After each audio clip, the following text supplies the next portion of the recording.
Hello, hi, salam, namaste, a very warm welcome of each and every one of you once again on this smart learning platform CA Point। जी हाँ दोस्तों, स्वागत है आप सभी लोगों का एक बार फिर से smart learning platform CA Point पे, जहां हम लोग करवाते हैं आपके CA, CMA और CS तीनों ही लेवल के फाउंडेशन की प्रिपरेशन बहुत ही शानदार फैकल्टीज के थ्रू।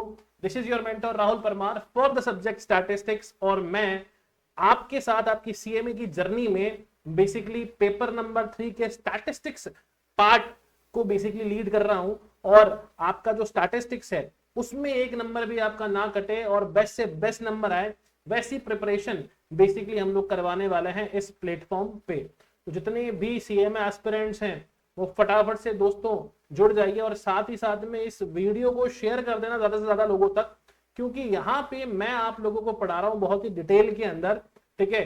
और एक एक बात हम लोग यहाँ पर डिस्कशन करेंगे। जो सीएमए का ऑफिशियल मॉड्यूल है उसके मॉड्यूल को ध्यान में रखते हुए मैंने बहुत शानदार तरीके से नोट्स जो है वो डिजाइन कर रखे हैं, और उन्हीं नोट्स से मैं आप लोगों को पढ़ा रहा हूँ ताकि आपके छोटे से छोटे जो कॉन्सेप्ट है वो सारे के सारे क्लियर हो जाए। ऑल्दो देखो सीएमए फाउंडेशन में नेगेटिव मार्किंग नहीं होती, तो किसी भी क्वेश्चन को आप इजीली हाथ लगा सकते हो, बट स्टिल यार मेहनत तो घोड़े और गधे दोनों ही करते हैं, है ना।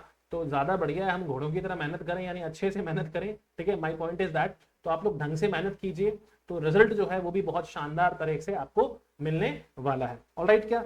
सो दोस्तों, बिना किसी देरी के अगर हम लोग आगे बढ़े तो मैं बेसिकली राहुल परमार, मैं बेसिकली अपना पेपर नंबर 3 जो है आप लोगों का, that is fundamentals of business mathematics and statistics, that is FBMS, है ना, ये जो टॉपिक है इसका मैं आप लोगों को सर स्टैटिस्टिक्स वाला जो पोर्शन है वो बेसिकली करवा रहा हूं यहाँ पे। अब ये जो स्टैटिस्टिक्स पोर्शन है आपका 100 में से लगभग 60 मार्क्स का पोर्शन है, ठीक है। तो सोच के देखिए स्टैटिस्टिक्स कितना इंपॉर्टेंट है। एंड चाहे आप मैथ्स के स्टूडेंट हो, नॉन मैथ्स के स्टूडेंट हो, चाहे जो भी स्टूडेंट हो, आपको कमिट करता हूं कि बेस्ट से बेस्ट तरीके से आप लोगों को प्रिपरेशन में करवाने वाला हूं इस बेसिकली सेशन के अंदर, ठीक है ना। दोस्तों सेक्शन नंबर अभी जो हम लोग कर रहे हैं वो कौन सा टॉपिक कर रहे हैं sir, statistical representation of data जो है ये हमारा टॉपिक चल रहा है, जिसका वेटेज लगभग 5% है।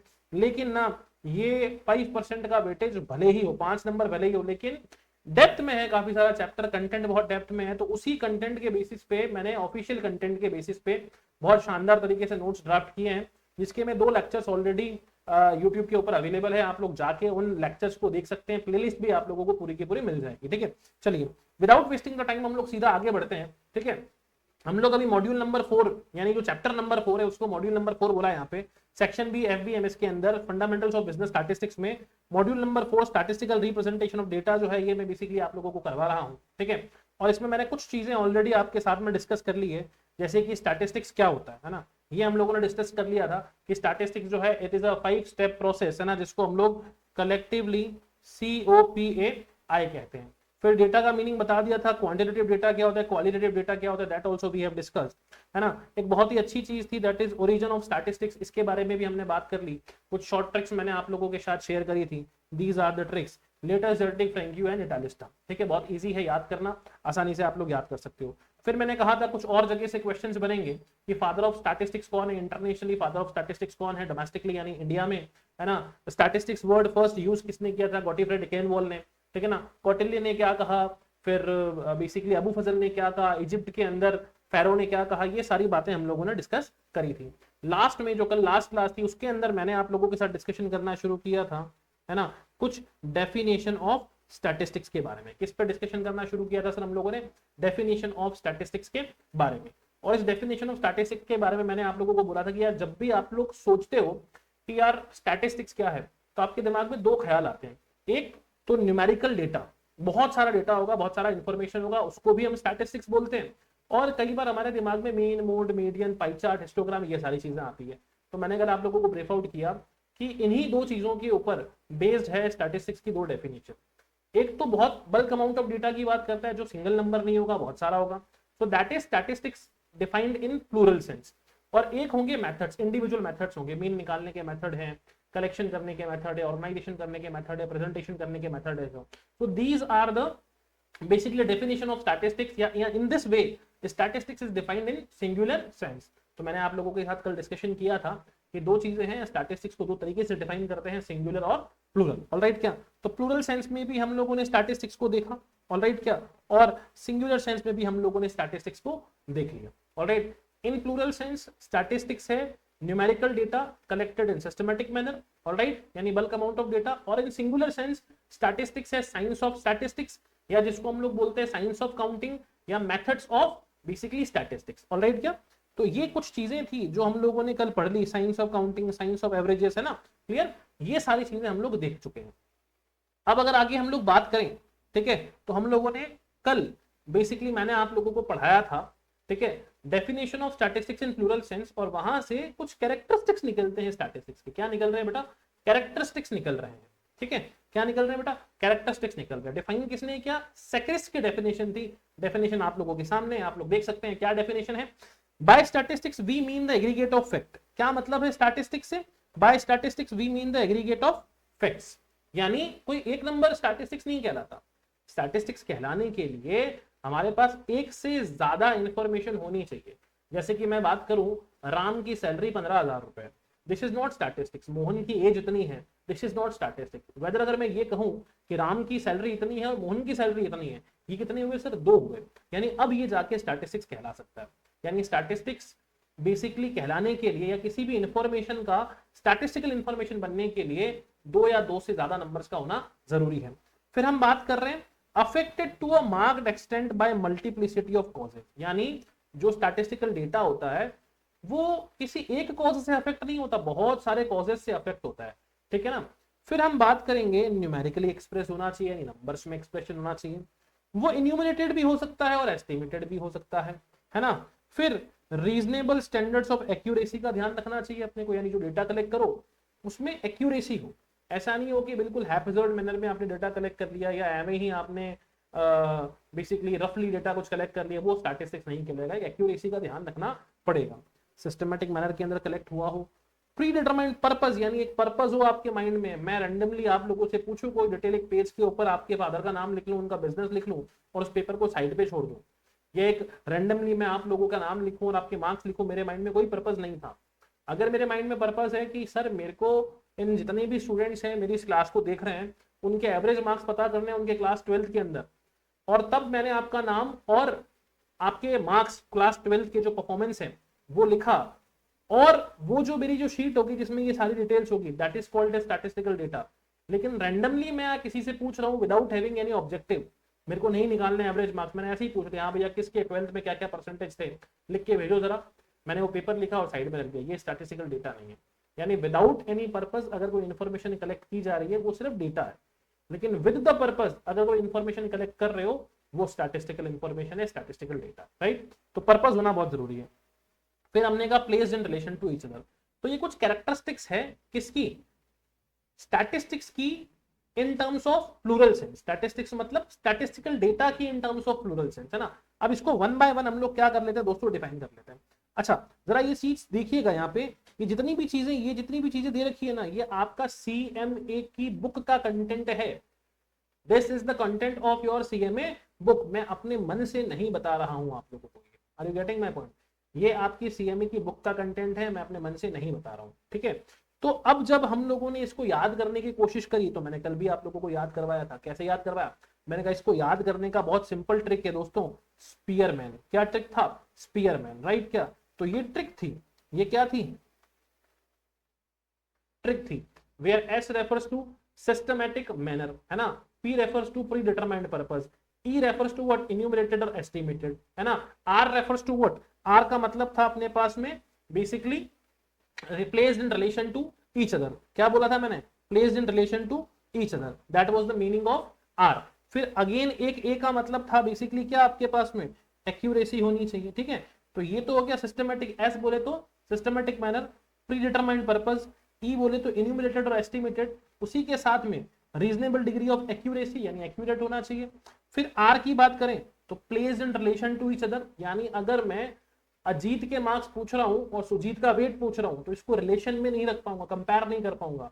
तो मुझे करना क्या चाहिए? अजीत के भी मार्क्स ही पूछूं और सुजीत के भी मार्क्स ही पूछूं, अजीत का भी वेट ही पूछूं, सुजीत का भी वेट ही पूछूं, राइट। फिर M बोले तो multiplicity of causes, affected due to multiplicity of causes. Next last A refers to aggregate of facts, यानी 2 या 2 से ज्यादा नंबर होने चाहिए। एंड एन बोले तो न्यूमेरिकल एक्सप्रेशन ऑफ फैक्ट। तो ये ट्रिक है इन सबको क्या करने की, याद करने की, ठीक है। तो आपको एक सिंपल सी ट्रिक याद करनी है, what are the characteristics of statistics in plural sense, आप बोलोगे स्पीयरमैन। क्या बोलोगे, स्पीयरमैन। चलिए अब वन बाय वन मुझे आज इसको आपको डिटेल के अंदर क्या करना है, शेयर करना है, राइट। कि डिटेल के अंदर हम लोग बात करते हैं, सबसे पहला फीचर उठाते हैं, that is statistics means aggregate of facts. Statistics का मतलब क्या होता है, एग्रीगेट ऑफ फैक्ट। यहाँ पे इस नोट पे मैंने बहुत एग्जांपल और उसके साथ में एक्सप्लेनेशन दोनों ही दे रखी है, ठीक है। एग्रीगेट ऑफ फैक्ट क्या बोलता है बेटा, ठीक है ना। Statistics does not refers to single fact, एक सिंगल फैक्ट स्टैटिस्टिक्स नहीं होता। It always deals with a group of facts, है ना, यानी सिंगल फैक्ट स्टैटिस्टिक्स नहीं है, ग्रुप ऑफ फैक्ट्स और डेटा बेसिकली क्या है, स्टैटिस्टिक्स है। फॉर एग्जांपल आप देख लीजिए, फॉर एग्जांपल हम देखते हैं नितिन ने 80 मार्क्स स्कोर किए, ये सिंगल फैक्ट है, स्टैटिस्टिक्स नहीं है। लेकिन marks of 50 students in a class, अभी मैं बात कर रहा था सिर्फ नितिन की, तो नितिन कौन था, इंडिविजुअल, यहाँ पे मैं बात कर रहा हूँ 50 स्टूडेंट्स की, तो 50 स्टूडेंट्स क्या हो गए सर, एग्रीगेट हो गए। तो ये क्या है, स्टैटिस्टिक्स है, because it is collection of data, है ना, it is aggregation of data, है ना, क्या है, एग्रीगेशन ऑफ डेटा, यानी मोर देन वन डाटा है। तो स्टैटिस्टिक्स किसकी स्टडी करता है, ग्रुप की, इंडिविजुअल की स्टडी नहीं करता। वेरी सिंपल, बहुत सिंपल एक्सप्लेनेशन था, आई होप कि आप लोगों को समझ में आ गया होगा। नेक्स्ट हम बात कर रहे हैं किसकी, कि स्टैटिस्टिक्स जो है is affected by large number of causes, यानी affected by multiplicity of causes. Large number of causes बोलो या मल्टीप्लिसिटी ऑफ कॉजेज बोलो, ठीक है ना। क्या बोल रहे हैं हम लोग यहाँ पे, कि statistics data is influenced by many factors, not just one reason, है ना, सिर्फ एक रीजन से नहीं, बहुत सारे रीजंस की वजह से अफेक्ट हो रहा है, सिर्फ एक रीजन की वजह से अफेक्ट नहीं हो रहा। जैसे कि हम कंपनी की सेल्स का डेटा उठाते हैं, ठीक है ना, तो लेट्स से कि सेल्स ऑफ कंपनी, ये किस पे डिपेंड करता है, सिर्फ प्राइस पे डिपेंड करता है क्या, नहीं सर, प्राइस पे डिपेंड करता है, क्वालिटी पे डिपेंड करता है, एडवर्टीजमेंट एक्सपेंसेस क्या होने, कंपटीशन क्या होना है, इनकम क्या होना है, एंड मैनी अदर फैक्टर। कोई एक फैक्टर की वजह से अफेक्ट नहीं हो रहा है, सिर्फ एक ही वजह से फैक्टर अफेक्ट होता तो हम उसको इम्प्रोवाइज कर लेते। तो कंपनी की सेल्स बहुत सारी चीजों की वजह से अफेक्ट होती है, कुछ चीजें हमारे हाथ में होती है, कुछ चीजें हमारे हाथ में नहीं होती। सो जो स्टैटिस्टिक्स ऑफ सेल्स फिगर है are affected by many causes. If it would be affected by only one cause, तो उस कॉज को खत्म कर देते, तो वो हमेशा कांस्टेंट होता। लेकिन क्योंकि डेटा वेरिएबल नेचर का होता है, वेराई करता है, ठीक है ना, वो क्यों करेगा, क्योंकि जो भी स्टैटिस्टिकल डेटा होते हैं वो मल्टीप्लिसिटी ऑफ कॉजेस की वजह से अफेक्ट होते हैं, राइट। चलिए नेक्स्ट हम बात करेंगे दोस्तों थर्ड में, है ना, थोड़ा सा जल्दी करवाऊंगा इसको, रीजन मीन क्या, ये सारी चीजें वैसे भी मैं आपके साथ डिस्कस कर चुका हूं और यहाँ पे क्लियरली आप लोगों को पता चल रहा है, ठीक है।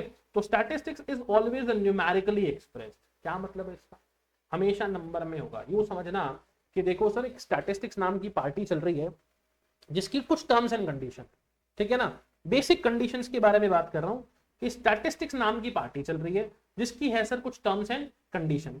सबसे जो पहली कंडीशन है ना, सबसे जो पहली कंडीशन है, वो पहली कंडीशन क्या है, सबसे जो पहली कंडीशन, सुनना ध्यान से, है ना, सबसे पहली कंडीशन है कि इस पार्टी में सिर्फ नंबर्स आएंगे। क्या आएंगे इस पार्टी में, सिर्फ और सिर्फ नंबर्स आएंगे। दूसरी बात, है ना, इस पार्टी में मिनिमम 2, है ना, यानी स्टैग एंट्री अलाउड नहीं है, मिनिमम 2 और ग्रुप्स आएंगे, मिनिमम 2 या फिर ग्रुप्स आएंगे, मतलब आप फैमिली चले जाओ, फ्रेंड्स चले जाओ, है ना, कपल चले जाओ, है ना, या फिर पूरा ग्रुप चले जाओ, तो ये वैसी पार्टी जिसमें सिर्फ नंबर आएंगे और साथ ही साथ मिनिमम 2 और ग्रुप आएंगे। तीसरी बात, है ना, इस पार्टी के अंदर होमोजीनियस तरीके की चीजें आएंगी, है ना, जैसे कि मैंने बोला सर अच्छा नंबर्स आएंगे, तो मैं बोल देता हूं मेरी एज इतनी है, उसकी सैलरी इतनी है, नहीं ऐसे नहीं चलेगा। आपकी सैलरी तो उसकी भी सैलरी, यानी होमोजेनिटी होनी चाहिए, आपका वेट तो उसका भी वेट, है ना, आपकी हाइट तो दूसरे पर्सन की भी हाइट, मिनिमम 2 नंबर और होमोजेनस। ये कंडीशन है, ये कंडीशन है ना, कि कोई भी डेटा स्टैटिस्टिकल डेटा तभी कहलाएगा जब वो इन कंडीशन को फुलफिल करेगा, नंबर में एक्सप्रेस हो, मिनिमम 2 या ग्रुप हो यानी एग्रीगेट हो, और तीसरी बात होमोजीनियस हो। होमोजीनियस होगा तो कंपेयर कर पाएंगे, अदरवाइज कंपेयर नहीं कर पाएंगे, we can not put in relation with each other, ठीक है। तो हम क्या बोल रहे हैं sir, statistics is always place in relation to each other, it is always numerically express, ठीक है, तो it is always express in numbers. Qualitative facts जो होते हैं must be converted into number, है ना। जैसे मैंने बोला भैया बाहर जाओ, बाहर देखो आपके मोहल्ले के अंदर जो भी लोग हैं उनके पास कौन कौन से तरीके का व्हीकल है ना, कि उनके पास ईवी गाड़ी है या फिर उनके पास में आईसीई यानी इंटरनल कंबंशन इंजन वाले बेसिकली व्हीकल्स हैं, पेट्रोल से चलने वाले या डीजल से चलने वाले, सीएनजी से चलने वाले। आप गए, आपने पता कि हाँ भैया रमेश जी के पास ये है, महेश जी के पास ये है, मुकेश जी के पास ये है, वर्मा जी के पास ये है, शर्मा जी के पास ये है। अब ये क्या है, डिफरेंट लोगों के नाम, उनके पास किस किस तरीके का व्हीकल है। तो ये कैसी इंफॉर्मेशन होगी दोस्तों, this is the qualitative information, है ना। लेकिन रादर देन अगर आप ये कर लो कि मेरे मोहल्ले में, है ना, इतनी ईवी गाड़ियां हैं और इतनी बेसिकली आईसीई व्हीकल्स हैं जो पेट्रोल डीजल या सीएनजी पे चलते हैं, तो इसको आप एटलीस्ट बार डायग्राम में कन्वर्ट कर सकते हो, है ना। यानी कुछ इसका डायग्रामेटिक प्रेजेंटेशन बना सकते हो, आप ये कंक्लूजन दे सकते हो कि ईवी ज्यादा हैं या फिर आईसीई इंजन वाले जो व्हीकल्स हैं वो ज्यादा है। तो अगर क्वालिटेटिव डेटा है, you must first convert this into the quantitative data, right. क्या तो देखिए अगर हम लोग एग्जांपल की, स्टूडेंट्स आर इंटेलिजेंट, न्यूमेरिकल नहीं है, लेकिन इंटेलिजेंसी को अगर आप प्रूव कर रहे हो मार्क्स से कि भैया 80% students scored above 60 marks, 80% student ऐसे हैं मेरी क्लास के जिनके 60 मार्क्स से ज्यादा नंबर आए, तो ये क्या हो गया, स्टैटिस्टिक्स हो गया, न्यूमेरिकल हो गया, सो इट इज स्टैटिस्टिक्स। तो सिर्फ न्यूमेरिकल डेटा जो होंगे उसको हम लोग क्या बोलते हैं, स्टैटिस्टिक्स बोलते हैं। जो आपका क्वालिटेटिव डेटा होता है that is not called as statistics, alright. क्या होपफुली ये चीजें समझ में आ रही होगी आपको, ऑलराइट। चलिए आगे बात करते हैं कि अब यहाँ पे 2 पॉइंट है, देखो ना, 2 पॉइंट को मिला के एक पॉइंट बेसिकली बनाया गया, एन्यूमरेटेड और एस्टिमेटेड हो सकता है। अब अगर आप एस्टिमेशन कर रहे हो तो भी एक्यूरेसी का ध्यान देना है, इन्यूमरेशन कर रहे हो तो भी एक्यूरेसी का ध्यान देना है। अब इन्यूमरेशन और एस्टिमेशन में क्या फर्क है समझिएगा। आप किसी की तरफ देख रहे हो, है ना, आपको उसकी हाइट के बारे में अंदाजा लगाना है। तो एक तो तरीका ये कि उसको बुलाए आप अपने पास, उसको बोले भाई तुम यहाँ खड़े हो जाओ, तुम्हारी हाइट मेरे को मेजर करनी है। ये हो गया कंप्लीट एन्यूमरेशन, आप प्रॉपरली उससे एक्यूरेटली क्या कर रहे हो, पता लगा रहे हो। दूसरा होता है एस्टिमेशन, यानी बाहर देख के अच्छा इसकी हाइट लगभग 5-10 के आसपास लग रही है, 5-9 के आसपास लग रही है, this is what, this is estimation. तो स्टैटिस्टिकल डेटा इन्यूमरेटेड भी हो सकता है, एस्टिमेशन भी यानी एस्टिमेटेड भी हो सकता है, बट हमको रीजनेबल डिग्री ऑफ एक्यूरेसी का ध्यान रखना है। सो ट्राई टू अंडरस्टैंड, ठीक है ना। Data should be properly enumerated, counted या फिर estimated according to reasonable standard of accuracy depending upon the nature and purpose of collection data. अगर आपको बहुत ज्यादा एक्यूरेट डेटा चाहिए तो फिर आप एस्टिमेशन से काम नहीं चलाओगे, फिर तो आपको प्रॉपर एन्यूमरेशन ही करना पड़ेगा। लेकिन एग्रीगेशन से काम चल जाता है तो शायद एस्टिमेशन भी कर सकते हो, ठीक है ना। It should not be just guessed randomly, है ना। आप रैंडमली गैस कर रहे हो ऐसा नहीं, थोड़ा सा दिमाग लगा के, है ना। अब आप उसको देख रहे हो कि भैया इसकी हाइट लगभग 4 फुट होगी, अब ऐसे गैस नहीं, एक लॉजिकली आप सोचो कि उस पर्सन की हाइट क्या हो सकती है, वेट क्या हो सकता है। बिल्कुल रैंडम गैसेस मारना कि मुझे लग रहा है उसका हाइट ये, मुझे लग रहा है उसका वेट ये, this should not be done कर, ओके। जैसे कि मान लो पॉपुलेशन ऑफ सिटी, ठीक है, क्लियर। तो बाय सेंसस मेथड अगर हम लोग काउंटिंग करें, इसको बोलते हैं एक्चुअल काउंटिंग। एक्चुअल काउंटिंग का मतलब होता है इन्यूमरेशन, है ना। और या सैंपल सर्वे, कुछ लोगों से हम लोग क्या करें, इन्फॉर्मेशन लग रहे हैं, है ना। तो ये क्या हो गया, एस्टिमेटेड केयरफुली, बहुत तरीके से हम लोगों को क्या करना पड़ेगा, पता करना पड़ेगा। But saying around 10-20 lakh may be without using any method is not appropriate static, है ना। आपने बोल दिया अच्छा जयपुर की पॉपुलेशन 10-20 लाख के आसपास होगी, 15-20 लाख रुपए, 15-20 लाख के आसपास होगा। अच्छा मेरा ही तो लोकेलिटी है, यहाँ पे कुछ 5-7 लाख लोग रहते होंगे, कैसे पता किया आपने, how you have done this, possible ही नहीं है। आप एक एरिया में जाओ, अगर सारे घर एक जैसे बने हुए हैं तो आपने कुछ घरों का सर्वे किया, है ना, जैसे एक गली है, उस गली के अंदर मान लो 15 मकान इधर है, 15 मकान इधर है, एवरेज एक घर में 4-4, 5-5 लोग रहते हैं, तो 15-5 15-5 है ना, ये 150 लोग एक गली के अंदर मान लो रह रहे हैं।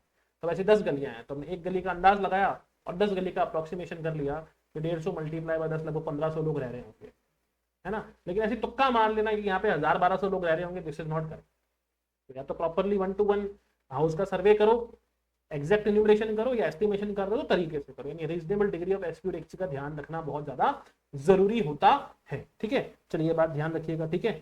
सो यहाँ क्या था, स्टैटिस्टिक्स शुड बी इन्यूमरेटेड और estimated according to reasonable standard of accuracy, this is the most important thing, है ना, this is the most important thing. Next हम बात कर रहे हैं दोस्तों, it is what statistics should be collected in a systematic manner.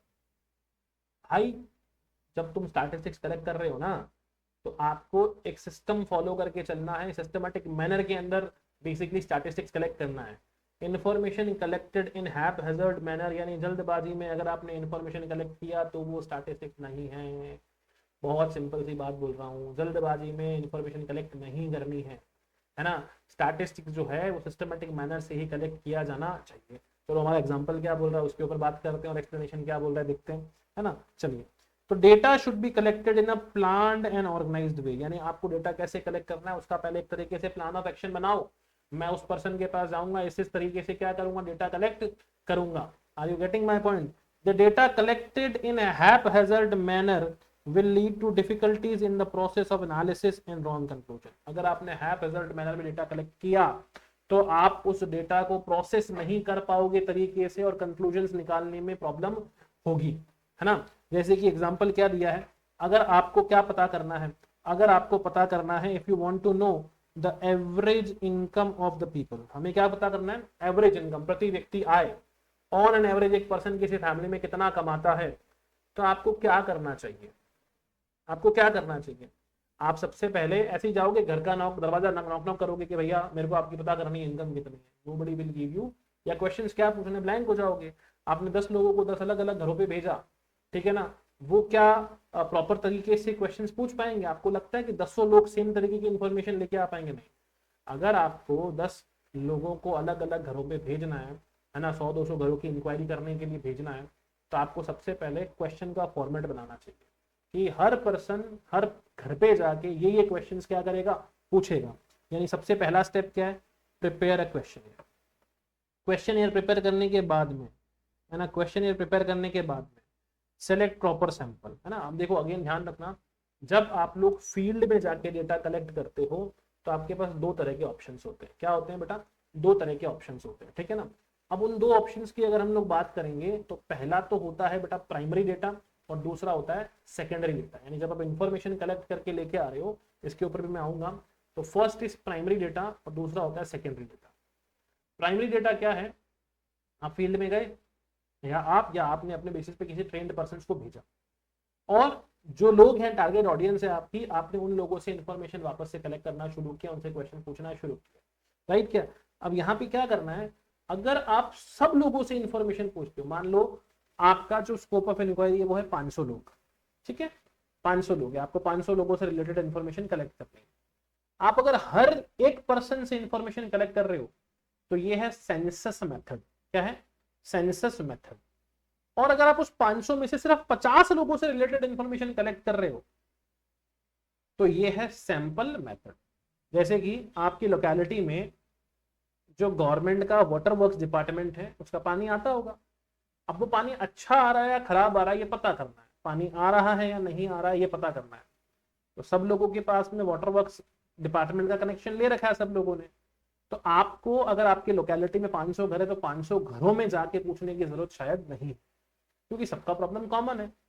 आप हर गली में से, हर मोहल्ले में से कुछ कुछ लोगों से पूछ लो, तो जो उनके साथ हो रहा होगा वो रिमेनिंग लोगों के साथ हो रहा होगा, तो जो उनके इनपुट्स हैं लगभग वो भी रिमेनिंग लोगों के इनपुट है। मान लो आज आपकी गली में पानी नहीं आया, आपके मोहल्ले में पानी नहीं आया, ये इन्फॉर्मेशन पता करनी है, तो 10 लोगों से पूछोगे वो भी यही बोलेंगे पानी नहीं आया, और एक से पूछोगे वो भी यही बोलेगा पानी।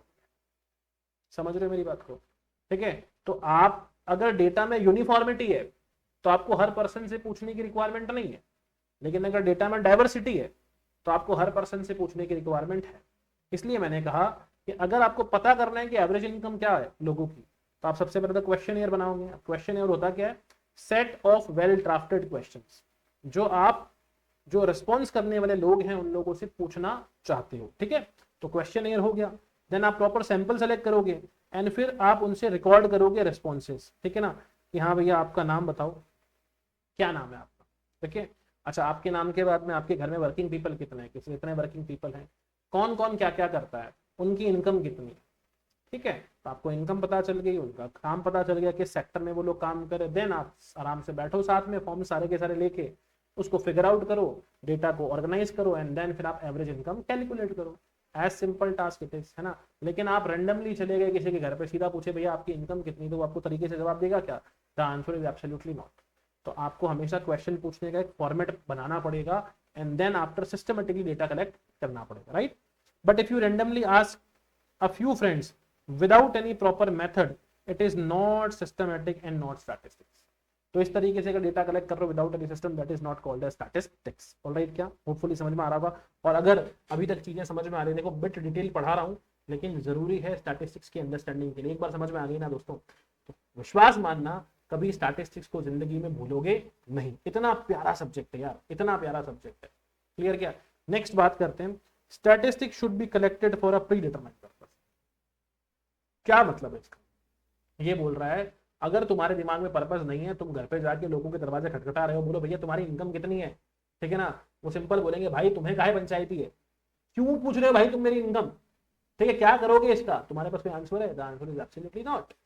लेकिन तुम अगर जा रहे हो कि भैया हम सर्वे कर रहे हैं यहाँ पे कि आपके घर में पानी आता है नहीं आता, गैस सिलेंडर है नहीं है, आपने लाइन वाला गैस सिलेंडर गैस कनेक्शन ले रखा है, या फिर आपके घर में सिलेंडर आ रहा है, ऐसी इंफॉर्मेशन अगर आप लोगों को कलेक्ट करनी है तो आपके माइंड में पर्पस होना चाहिए। पर्पस है तो आप उसको आंसर दे पाओगे। और पर्पसफुली अगर डेटा कलेक्ट कर रहे हो तो वो स्टैटिस्टिक्स है। विदाउट एनी पर्पस अगर डेटा कलेक्ट कर रहे हो, that is not called as statistics. वो स्टैटिस्टिक्स नहीं है, this is not statistics in plural sense, right. चलिए एक्सप्लेनेशन क्या कहता है, बहुत डिफाइंड एक्सप्लेनेशन है, ध्यान रखना। अच्छा एक और बात बताना कमेंट करके कि ये नोट्स जो है आपको कैसे लग रहे हैं, प्रॉपरली अच्छे लग रहे हैं या नहीं लग रहे, बताइएगा मेरे को जरूर। Data must be collected with a clear objective और पर्पस इन माइंड, ठीक है ना। जैसे कि एक शॉपकीपर क्या कर रहा है, casually asks customer about their favourite product, कि भैया आपका फेवरेट प्रोडक्ट कौन सा बताओ।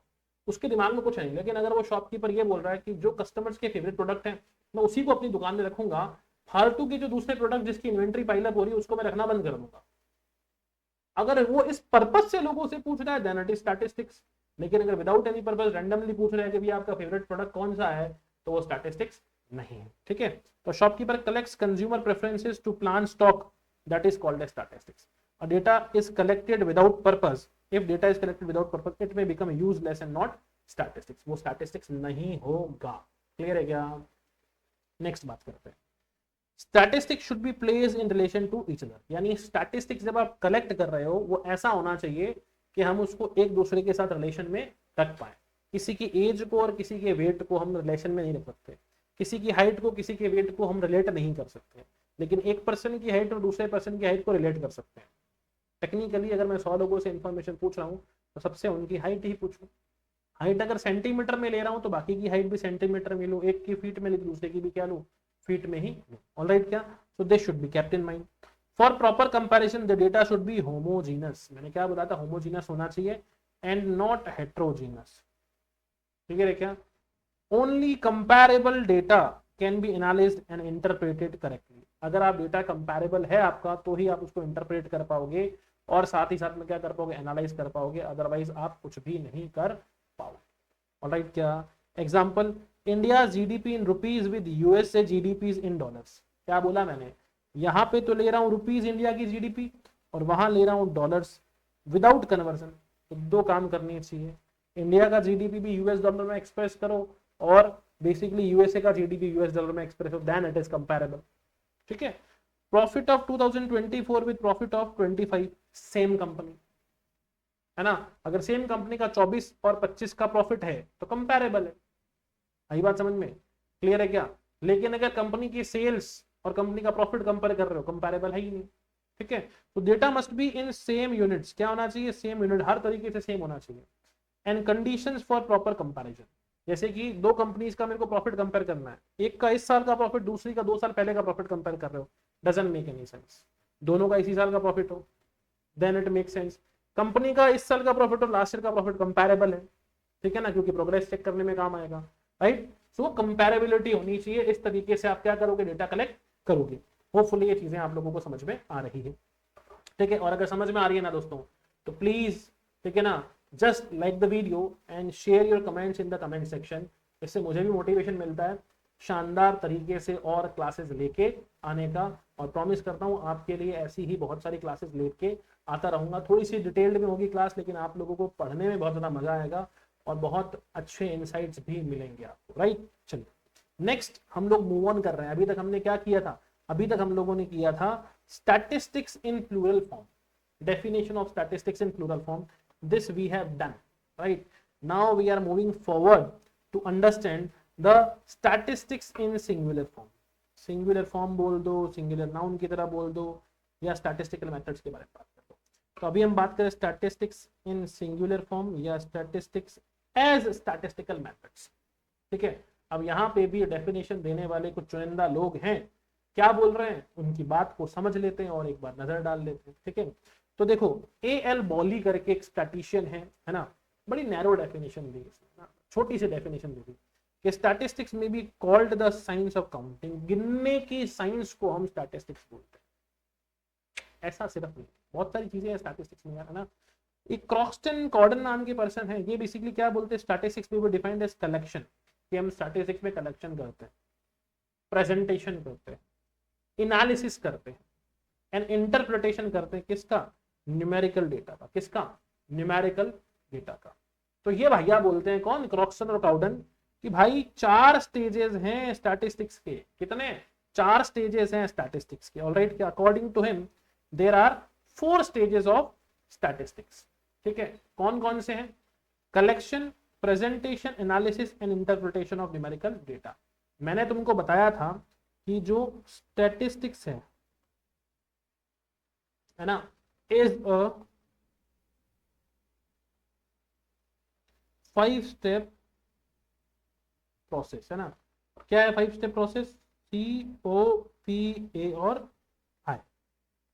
ठीक है ना, that is collection, organisation, presentation, analysis and interpretation. यहां से ये भैया ने कलेक्शन के बारे में तो बात कर ली, प्रेजेंटेशन के बारे में बात कर ली, एनालिसिस के बारे में बात कर ली और इंटरप्रिटेशन के बारे में बात कर ली, यानी ऑर्गेनाइजेशन को खा गए, जबकि बिना ऑर्गेनाइजेशन प्रेजेंटेशन हो नहीं सकता। ठीक है, तो नहीं गए हो नहीं सकता, ध्यान रखना। ठीक है, so according to definition there are 4 stages, collection, presentation, analysis and interpretation. However one more stages in involve, that is organisation of data, जिसको हम बोलते हैं क्लासिफिकेशन ऑफ डेटा। क्या बोलते हैं, जिसको हम लोग क्लासिफिकेशन ऑफ डेटा भी कहते हैं। क्या बोलते हैं दोस्तों, क्लासिफिकेशन ऑफ डेटा। तो अब कितनी स्टेजेस हो गई, 5 स्टेजेस हो गई, collection, organisation, presentation, analysis and interpretation, जिसके ऊपर हमें 1 बाय 1 बात करनी है। तो एक बार रफ आइडिया मैं आप लोगों को दे देता हूं। कलेक्शन में क्या करते हैं, कलेक्शन में जिस पर्सन के दिमाग में ख्याल आया कि मुझे इस पर्पस के लिए डेटा कलेक्ट करना है, वो पर्सन मार्केट में जाएगा, यानी फील्ड में जाएगा, और जो टारगेट ऑडियंस है उन लोगों से इंफॉर्मेशन कलेक्ट करेगा। ठीक है, या तो उन लोगों से कलेक्ट कर सकता है, या उन लोगों की इंफॉर्मेशन किसी एजेंसी के पास, किसी इंस्टीट्यूशन के पास होगी, उनसे भी कलेक्ट कर सकता है। तो जब लोगों से डायरेक्टली इंफॉर्मेशन कलेक्ट करी, that is called as primary data. जब किन्हीं एजेंसी से इंफॉर्मेशन कलेक्ट करी about those people, that is called as secondary data. Alright, क्या, तो जरा देखें आप लोग यहाँ पे सबसे जो स्टेजेस इन्वॉल्व है स्टैटिस्टिक्स के अंदर, है ना, इन सिंगुलर सेंस, सबसे जो पहली स्टेज है ना बच्चा, वो कौन सी है, collection of data. Data collect हम प्राइमरी सोर्स से भी कर सकते हैं, सेकेंडरी सोर्स से भी कर सकते हैं। जो हमारे टारगेट ऑडियंस है उन सबको भी टारगेट करके कलेक्ट कर सकते हैं, उनमें से कुछ रिप्रेजेंटेटिव सैंपल्स की इंफॉर्मेशन भी कलेक्ट कर सकते हैं। सबको टारगेट करें तो सेंसस, कुछ लोगों को टारगेट करें तो सैंपल, इंडिविजुअली सब लोगों से डायरेक्टली पूछे तो प्राइमरी, उन लोगों की इंफॉर्मेशन किसी इंस्टीट्यूशन के पास है तो, जैसे मुझे अगर आप लोगों से रिलेटेड इंफॉर्मेशन चाहिए, मैंने आपसे नहीं पूछा, आपके स्कूल गया वहां से पूछ लिया, सेकेंडरी डेटा है। आपसे पूछा तो प्राइमरी डेटा है। राइट, क्या, चलिए तो आगे बात करें। तो relevant data is collected through methods like census method और सैंपलिंग मेथड, एंड प्राइमरी भी हो सकता है और सेकेंडरी भी हो सकता है। सेकेंडरी मतलब ऑलरेडी अवेलेबल डेटा किसी ने कलेक्ट किया था, मैं उसको अपने यूज के लिए यूज कर रहा हूँ। सेकेंड जो होता है that is organisation of data, इसको हम क्लासिफिकेशन ऑफ डेटा भी बोलते हैं। क्लासेस के अकॉर्डिंगली डेटा को उसकी सिमिलैरिटी और नॉन सिमिलैरिटी के अकॉर्डिंगली हम लोग क्या करते हैं, डिफरेंशिएट करते हैं। राइट, तो देखो जरा, आफ्टर कलेक्शन, कलेक्शन के बाद में सेकेंड स्टेप जो आता है ना, वो क्या है, arrangement in systematic order by classification and tabulation so that it becomes neat and manageable. यानी हमको क्या करना है, bulk amount of raw data को क्लासिफाई करना है और ऑर्गेनाइज करना है, जिससे वो नीट यानी साफ सुथरा दिखे और मैनेजेबल दिखे। सिंपल सी बात बोल रहा हूँ, जैसे कि मान लो आप जब स्कूल में एडमिशन लेने के लिए जाते हो तो आप लोग एक फॉर्म फिल करते हो, वहाँ पे आपका नाम, आपके फादर का नाम, आपकी मदर का नाम, आपकी लास्ट स्कूल कौन सी थी, आपका डेट ऑफ बर्थ क्या है ना, आपके कॉन्टैक्ट नंबर, मम्मी के कॉन्टैक्ट नंबर, ये सब चीज़ें आप लोगों से पूछी जाती है। अब स्कूल में अगर किसी पर्सन को क्विक इन्फॉर्मेशन चाहिए आपके लिए, तो वो क्या करते हैं, इन फॉर्म्स को एक्सेल शीट पे, गूगल शीट में कन्वर्ट करते हैं। वहाँ पे मल्टीपल कॉलम्स बने होंगे, जैसे कि सीरियल नंबर, स्टूडेंट का नेम, मदर का नेम, फादर का नेम, मदर का कॉन्टैक्ट नंबर, फादर का कॉन्टैक्ट नंबर, उसका एड्रेस, है ना। तब ये एक तरीके से टेबल होगा, जिसमें जितने स्टूडेंट्स आते जाएंगे उन सबकी डिटेल्स जैसे वर्टिकल कॉलम्स में आएगी। इससे होगा क्या, कंपैरिजन इजी हो जाएगा। जैसे कि मानो एक आनंद माहेश्वरी है और दूसरा भी आनंद माहेश्वरी, अच्छा ये आनंद और ये आनंद दोनों अलग अलग कैसे है, इसके पापा का नाम ओम प्रकाश माहेश्वरी है, इनके पापा का नाम प्रीतम माहेश्वरी जी है। हो सकता है फादर के नेम भी सेम हो जाए तो मदर का नेम चेक करेंगे, मदर का नेम भी सेम हो जाए तो कॉन्टैक्ट नंबर चेक करेंगे। तो कंपैरिजन करना क्या हो गया, इजी हो गया। जब डेटा को आप क्या करते हो, ऑर्गेनाइज कर देते हो, तो नीट हो जाता है, मैनेजेबल हो जाता है, कंपेरेबल हो जाता है, राइट। नहीं तो मान लो दोनों, अगर आनंद माहेश्वरी को कंपेयर करना है तो हम दोनों की फॉर्म बार बार थोड़ी ना निकालेंगे एनी टाइम, ठीक है। तो डेटा मैनेज करना क्या हो गया, इजी हो गया, डेटा कंडेंस हो गया, ठीक है, यानी छोटा हो गया। नेक्स्ट होता है प्रेजेंटेशन ऑफ डेटा। कितने तरह से डेटा प्रेजेंट करते हो, टेक्स्ट में प्रेजेंट कर सकते हो, टेबल में प्रेजेंट कर सकते हो, साथ ही साथ में आप ग्राफ्स के थ्रू या डायग्राम्स के थ्रू प्रेजेंट कर सकते हो। तो बहुत सारे टेक्निक्स है जिसको वन बाय वन हम लोग समझेंगे, ठीक है। तो the organise data is presented in a simple, है ना, simple clear and concise form using tables, charts, diagrams to make it easy to understand. Presentation से सबसे बढ़िया क्या चीज होती है तुमको पता है, ग्राफिकल प्रेजेंटेशन से एट अ ग्लांस व्यू मिल जाता है, सिर्फ देखने से पता चल जाएगा, अच्छा ये पैटर्न है क्या, टेंडेंसी पता चल जाएगी, है ना, ट्रेंड पता चल जाएगा। Next but not the least, that is analysis of data. भाई ये वो पॉइंट है ना जिसपे तुम सबसे ज्यादा समय बताते हो, क्या बताते हो, सबसे ज्यादा समय बिताओगे। The most important thing that is analysis of data. सबसे ज्यादा समय अगर कोई बिता रहा है वो कहाँ बिताएगा भैया, इस एनालिसिस ऑफ डेटा पे। जिस मीन मोड मीडियन डायग्रामेटिक, जिस मीन मोड मीडियन है ना, कोरिलेशन, रिग्रेशन, ये जो बड़े बड़े नाम मैंने आप लोगों को स्टार्टिंग में लिए थे ना, वो सारे इस एनालिसिस ऑफ डेटा के अंदर ही है ना। हम एवरेजेस निकाल रहे हैं, मीडियन निकाल रहे हैं, मोड निकाल रहे हैं, क्वार्टाइल निकाल रहे हैं, डेसाइल निकाल रहे हैं, कोरिलेशन निकाल रहे हैं, डिस्पर्जन निकाल रहे हैं, everything will be done in the analysis of data. और सबसे ज्यादा नंबर भी अपने को ही दिलवाने वाला है, ठीक है। इसलिए भैया इसका नाम मत भूलना, ये जो 5 स्टेप प्रोसेस है COPAI, उसमें से इसका चौथा बेसिकली स्टेप है। तो the numerical data is examined using methods such as averages, mean निकालोगे, मीडियन निकालोगे, मोड निकालोगे, percentage, dispersion, correlation to obtain some meaningful result. And finally interpretation of data. क्या मतलब है, टेक्निकल चीज को लेमन लैंग्वेज की तरह बेसिकली बता दे। तो जो आपने एवरेज निकाला उसका मतलब क्या, जनता जनार्दन को बता रहे हो। जो कोरिलेशन निकाला उसका मतलब क्या, जनता जनार्दन को बता रहे हो कि भैया there exist positive कोरिलेशनशिप between ranks given by जज ए एंड जज बी। बड़ी टेक्निकल चीज होगी ना यार। What is the meaning of positive correlation, कि भैया उन दोनों के ओपिनियन सेम है, बिल्कुल सिंपल सिंपल सीधा। ए बढ़ रहा है तो बी भी बढ़ रहा है, ए घट रहा है तो बी भी घट रहा है, पॉजिटिव कोरिलेशन। समझ गए मेरी बात को, ठीक है। तो टेक्निकल लैंग्वेज को सिंपल लैंग्वेज में समझा देना is basically known as interpretation of data. So the final step is to drawing conclusions and explaining the results as figures do not speak for themselves. जो फिगर्स है, जो data है, वो अपने आप में कुछ नहीं बोलता, उसको आपको लोगों को बताना पड़ेगा कि उसका मतलब क्या है, ठीक है। तो जब हम लोग स्टैटिस्टिक्स को in the sense of data बोलेंगे, क्या बोलेंगे, in the sense of data, यानी ये प्लूरल सेंस है, तो वो क्या होता है, तो in the sense of data it is the numerical statement of facts, कि इसको हम क्या कर सकते हैं, एनालिस कर सकते हैं और इंटरप्रिटेशन दे सकते हैं, ठीक है। एंड यही जो स्टैटिस्टिक्स है ये क्या बन जाता है, साइंस ऑफ स्टैटिस्टिक्स बन जाता है। किसमें, इन सिंगुलर सेंस में। तो सिंगुलर सेंस में ये क्या हो गया, it is study of the principles and methods used in collection, presentation, analysis and interpretation of numerical data in any sphere of inquiry. बहुत बड़ी बात नहीं है, लेकिन स्टिल कुछ याद रखने लायक बातें थी जो हम लोगों ने याद रखी। ऑलराइट, क्या अब थोड़ा सा बोरिंग पार्ट आएगा, ठीक है, जिसको हम लोगों को रीडिंग जरूर लगाना है, and that is what basically importance and scope of statistics. कि भैया स्टैटिस्टिक्स की इंपॉर्टेंस क्या है, सब्जेक्ट क्यों पढ़ रहे हैं, कहाँ काम आएगा। तो कुछ छोटी मोटी बातें आपकी CMA वाली जो बुक है उसमें लिखी हुई है, उसके ऊपर हम लोग कल चर्चा करेंगे, राइट। तो मिलते हैं आप लोगों से right in the next class. Till then keep studying and keep learning. Bye bye everyone, thank you so much, see you soon in the next class.